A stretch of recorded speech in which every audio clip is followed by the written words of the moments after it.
Gaza started the day with Israel's successful operations in the morning hours. While the Israeli army took control of the coastal area, the entrances of the tunnels belonging to Hamas were closed with bulldozers.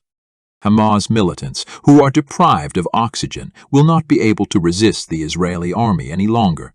With the USA M9-Reaper drone supporting the operation, the detected targets were neutralized one by one. As Unique Eyes Team, we have researched and compiled all the developments for you. Let's get started. The Israeli army exploded the tunnels belonging to Hamas with a major operation in the evening hours of today. Many tunnel entrances were damaged, and the dust cloud was seen kilometers away. The Israel Defense Forces have increased the scope of their ground strikes against Hamas locations in Gaza in order to both rescue Israeli nationals who are being held as hostages by Hamas and to continue their offensive against Hamas. Following the announcement made by the IDF that they would be expanding their operations, Israeli aircraft have continued to hit Hamas sites in Gaza. The Israeli Defense Forces (IDF) reported that its airplanes had destroyed 150 Hamas targets in northern Gaza overnight after a severe assault. These targets included tunnels and underground battlefields, and they were responsible for the deaths of several Hamas officials, according to the IDF Azim Abu Rakaba, who was in charge of Hamas's air assets and was engaged in the preparation of the strikes that took place on Israel on October 7th and guided militants who infiltrated Israel by paragliding, was one of those who were killed in the attack.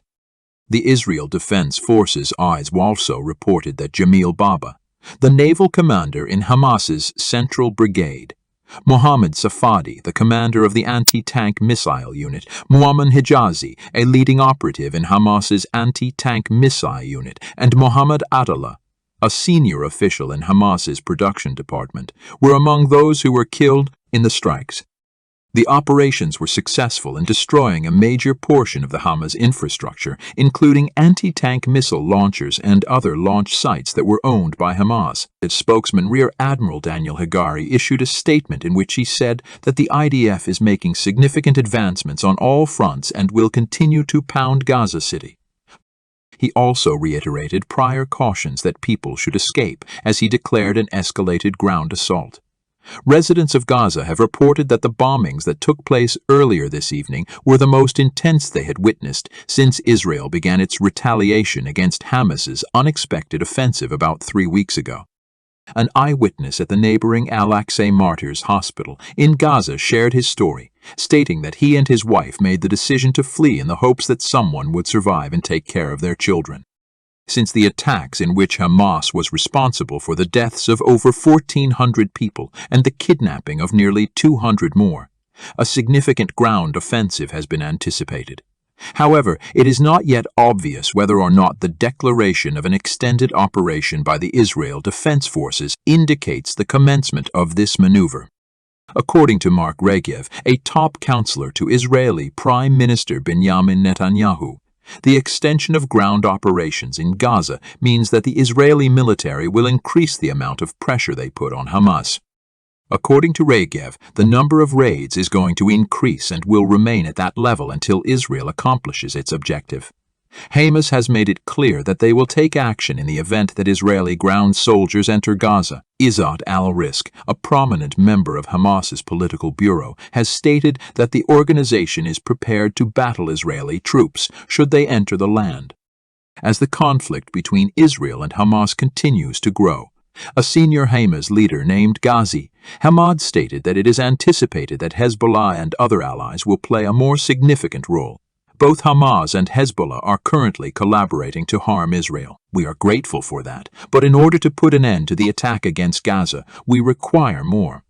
He stated that we are awaiting further information. On the other side, it appears that the growth of Israeli operations, particularly those that were conducted to unearth Hamas tunnel structures, has made the job of the IDF significantly simpler. Officials from the Israel Defense Forces intend to locate and destroy these tunnels as soon as possible, since they are certain that they will present difficulties for the Israeli army in the case of a significant land attack. Its spokesman Rear Admiral Daniel Hagari issued a statement in which he made the accusation that Hamas is directing missile assaults and other Hamas operations from tunnels that are located beneath hospital facilities. Hagari stated that hospitals like this might be on Israel's target list. According to Hagari, when medical facilities are utilized for the purpose of an attack, there is a risk that they will lose the protection against attacks that they have under international law.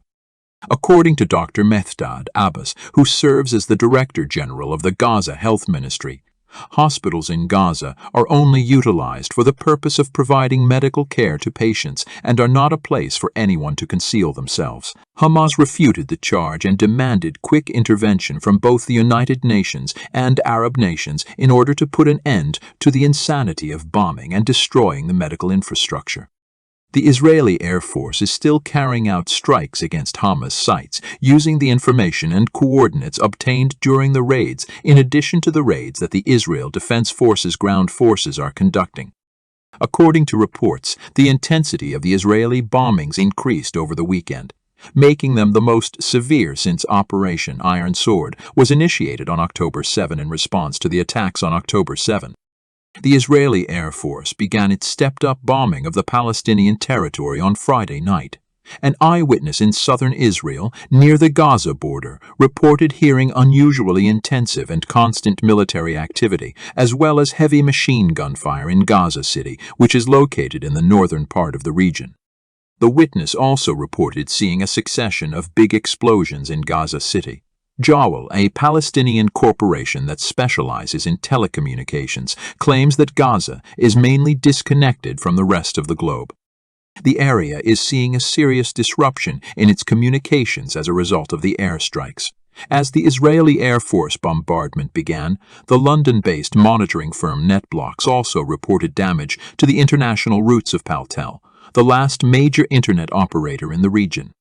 Jordan's foreign minister, Ayman Safadi, said that the result of any Israeli ground operation would be a humanitarian catastrophe of epic proportions for years to come.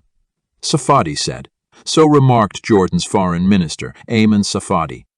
Safadi said, I urge all nations to endorse the UN resolution ending hostilities.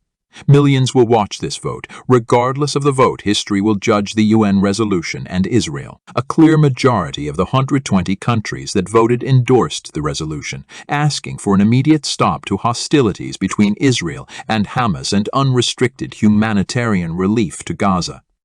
Resolution didn't denounce Hamas, so the US and Israel were very hostile. Israel's envoy Gilad Erdan asked the assembly why it supported murderers. Gilad Erdan said Israel has suffered the worst genocide of Jews since the Holocaust, and most of the so-called family of nations feel Israel has no right to defend itself. This cannot continue. Israeli ground assaults in Gaza have increased amid Hamas hostage-taking.